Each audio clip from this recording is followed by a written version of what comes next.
Hi everyone, Chris Evans here. How you doing? I'm answering a few questions today for my dear friend Lindsay McKeon. She has a blog. She's a wildly intelligent person, one of my favorite people, and she had a few questions for me, and I'm happy to answer them for her. So let's dive in.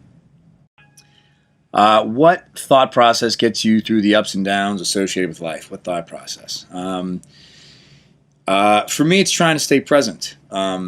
I think Lindsay, as you know, Lindsay and I met when I was 17, and we both had a very similar uh, spiritual belief system. And mine was a little more rooted in a little bit more of a noisy brain. I had certain beliefs and desires, and I wanted to be a certain type of person, but a lot of my thoughts were kind of I guess rooted in the ego, and when I say the ego, I don't necessarily mean arrogance. I just mean the part of your brain that says I. It's the thinker, and that part of your brain is very self-serving, and it lives in a world of comparisons and time, and none of these things are helpful. And it just kind of would consistently take me out of a positive place. The man I wanted to be, or the man I thought I should be, or um, thinking how you should be doing things or what you should be doing, but then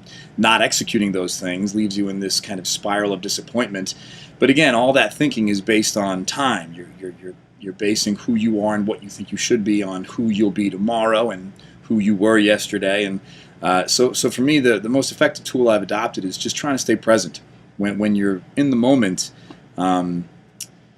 it's not like you've satisfied the part of your brain that thinks in terms of time. It's that the part of your brain that thinks in terms of time just gets quiet, kind of doesn't exist anymore. So a lot of my old hurdles have kind of become far more manageable by just staying present. All you really have in life, I think, is just now, a series of nows. And I think when you can kind of surrender to that, you can't lose. So for me, getting through the struggles that are associated with day-to-day life, it's just be present. Don't think about tomorrow. Don't think about the next minute. Just where are you right now? Don't miss right now. Be here now. And a nice sense of calm just kind of washes over. When did you start to think this way, and where do you believe the thoughts originated from? I probably started thinking this way when I was, maybe 15, 16 years old. They say you don't really wake up from dreams, you wake up from nightmares. And not to say my childhood was a nightmare at all, by any means, but I certainly started to see a pattern, where whatever my struggles or challenges were at that age, if they were ever kind of met or satisfied, I started to see how the next day my brain found new struggles and challenges to be at odds with, and you start to realize how amazingly resilient that part of your brain is, that can just create conflict and truly be at odds with what is. And I started to worry that no matter what happened or where I went in my life, will that always be that way? What's preventing me from being truly happy or truly peaceful or present? What is the thing that's creating this conflict? And you start to realize a lot of it, when you take, it's not those individual things. Well, that girl didn't like me, or well, that guy's smarter than me. That's not it. It's the part of your brain that is driving this machine, the I, that ego. It's a very self-serving animal, and it lives in a world of comparison, and a lot of Eastern philosophies, whether it's Buddhism or Taoism, Hinduism, they all kind of share a similar awareness of that brain noise and its potential pitfalls. And at that age, I just kind of that's the one thing that just made the most sense to me. That's the one thing that I saw as it just made sense to the treadmill that I saw myself running on. That was the one thing that I said, yeah, that's exactly that's what's going on here. This is just this brain that just it's no matter what I do, it's going to find new things. Scared me, and that worried me, and that's what kind of made me want to pursue a little bit more exploration into that way of thinking. What teachings have helped you shape your journey along the way? Well, I'm a big fan of reading. Big fan of Eckhart Tolle. That guy is it. The Power Now is a fantastic book. New Earth's a fantastic book. Stillness Speaks. First book I read that really turned me on to all that was Siddhartha. Siddhartha's a phenomenal book about a guy who was a Brahmin, educated man, but still felt that something was missing. Goes to the woods, even meets Buddha, decides he can't even follow Buddha. He still just kind of feels that any type of education given to him by someone else is still just going to be filtered through that kind of egoic eye. And his goal is really to try and strip away. He ends up going down a very different path, but comes out on the other side a changed man. But so those books all had a lot of impact on me. Again, I'll say anything by Eckhart Tolle. To me, that's kind of like, it's like my Bible. Any day I'm having a rough time or I can't seem to change the channel, I can pick up any one of his books and just read any chapter, and it just resonates. And it's a nice feeling to know that you're not the only one thinking this way or going through these struggles or hurdles, and it just kind of exercises that muscle and works out that part of the brain really well. What do you do or practice in order to continue your growth? It's a good question. I think the key word there is practice. I try to look at it as practice. My biggest struggle in my early 20s was believing I understood a concept or a certain philosophy that I subscribed to, but then consistently not living that way and not executing those beliefs and struggling and being depressed or disappointed in life. And I knew better, but I wasn't living that way, and that's really frustrating. And the problem is that's all just ego. That's ego sneaking in the back door. That's you kind of, the part of your brain that thinks about the story of Chris wants to see that story in a certain light, but that's just ego. That's not real either. So for me, it's a matter of being perfectly okay, exactly where I am, and practicing. It's like if I was going to try and pick up a sport, I'm not going to be amazing tomorrow. Today, I just have to dribble. I just got to dribble the ball. And if the ball gets away from me today, it's okay.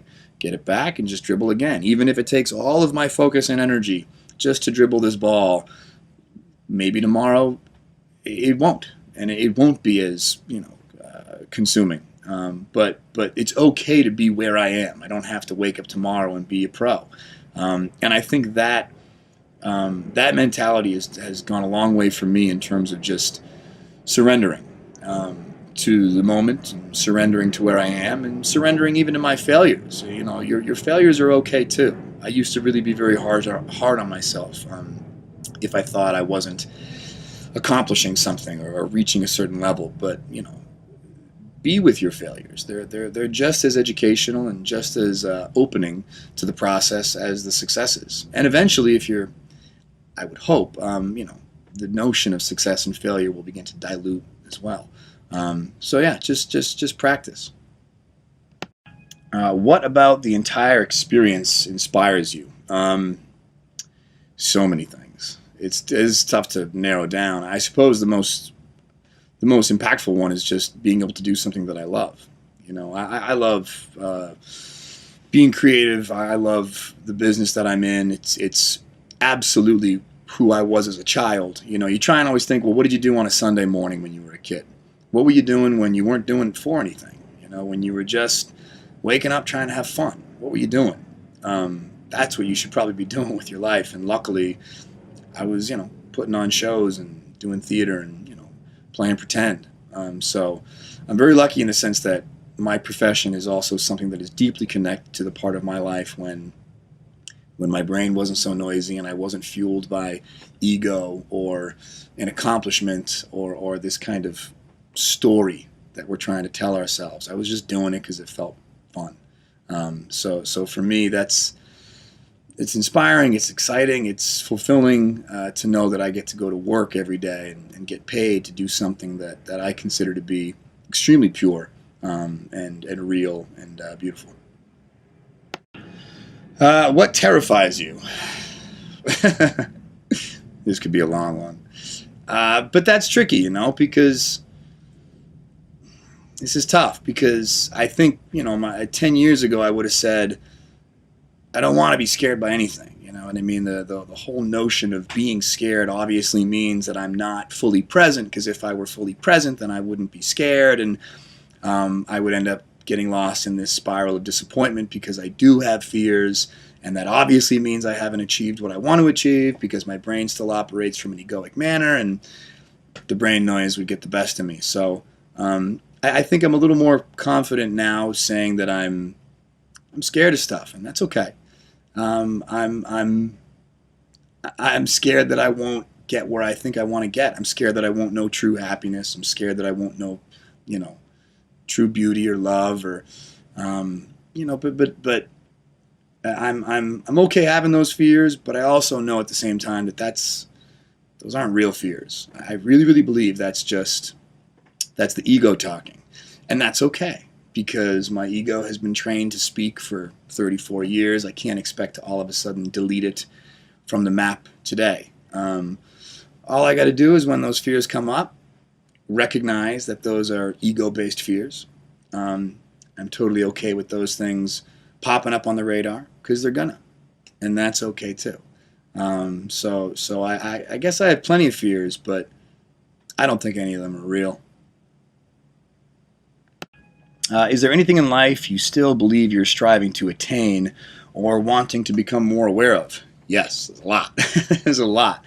I'm trying to, it's almost like the first couple times I tried meditating very hard because my brain is so noisy, and maybe you get a second, 2, 3 seconds tops of sustained, still breathing and presence, and then very quickly, your brain asks, well, am I doing this? Am I thinking? I'm thinking thoughts right now, and you kind of lose it, but that's okay, and you go right back to trying to focus again, and the more you do it, hopefully the shorter intervals of brain noise will happen, and the longer periods of time where you are truly present begin to bloom a little bit. So I think the thing that I'm looking for in life is just longer periods of blooming presence. Blooming presence. I like that. Just kind of, on a daily basis, my brain is still noisy. It's still, it still is fear-based and still egoically fueled, I suppose. But like I said, I'm working on trying to, shining a light on that ego when you see it arise, and then hopefully letting it melt away. And hopefully the older I get and the better I get practicing that technique, there'll be less and less and less brain noise, and more moments of presence, where ultimately maybe I won't have to focus on it so much to achieve it. Hopefully that will kind of become the neutral state. It's tough to process because, we're talking about, we're trying to understand things with our minds, but the place I'm trying to get to is something that the mind can't comprehend. It wants to. It really wants to, but it can't. It's different languages. So I guess this is a tricky question to answer, because what I'm saying I want is something I can't explain or process with the mind I'm using to give this interview. But I felt pieces of it, and I know it's good, and I'm chasing it, and it's worth it. So whatever that is, I guess I'm working to kind of have longer moments of that. Try and translate that. Is there any one piece of wisdom you've managed to integrate fully into your own life that you can share? Sure. Shh. It's my favorite. It's my favorite. I did a little with Lindsay, actually. I went to India. We did this retreat a few years back, and one of the guys, our guru on the trip, is a man named Nand. Brilliant man. And he would, lecture every day, and there were just so many times where I had questions, and I would just raise my hand, and he kind of just kept telling me to shh, and it was so frustrating because I felt I had good questions, and if you just give me an answer, I'll be quiet. And he kept telling me to be quiet, and it really bothered me, and it made me doubt. But it was a very effective tool, because the truth is, the part of my brain that needed that answer, that wanted that answer, is the part of the brain that I don't need. It's kind of this. I needed it to get me to India. There's a great quote I read. You need the boat to cross the river, but once you cross the river, you don't need the boat. So I needed my confusion and my ego and my struggle to wake me up to the fact that I don't need it. And I think the part of my brain that wanted all those answers in India was the part of my brain that he was telling me just to be quiet with. Just be quiet. Shh. Just be present. And if you really be quiet, like I said, it's not like the part of your brain that wants the questions gets an answer. It's that the part of your brain that wants the question just kind of dissipates. There's no more need for an answer because there was really no need for a question. So for me, it's just, very noisy brain. That's not quitting. That's not giving up. That's not forfeiting. It's surrendering, which I like to. It's, when you use the word surrender, you remember that there was a fight going on. There was a fight in my brain, an unnecessary battle that I'm fighting with myself. So just kind of surrender a little bit, and you'll have a flash of something real nice, and then your brain will quickly try and understand it, and it'll never be able to, and it'll be this horrible cycle, but you'll feel it and you'll want it again.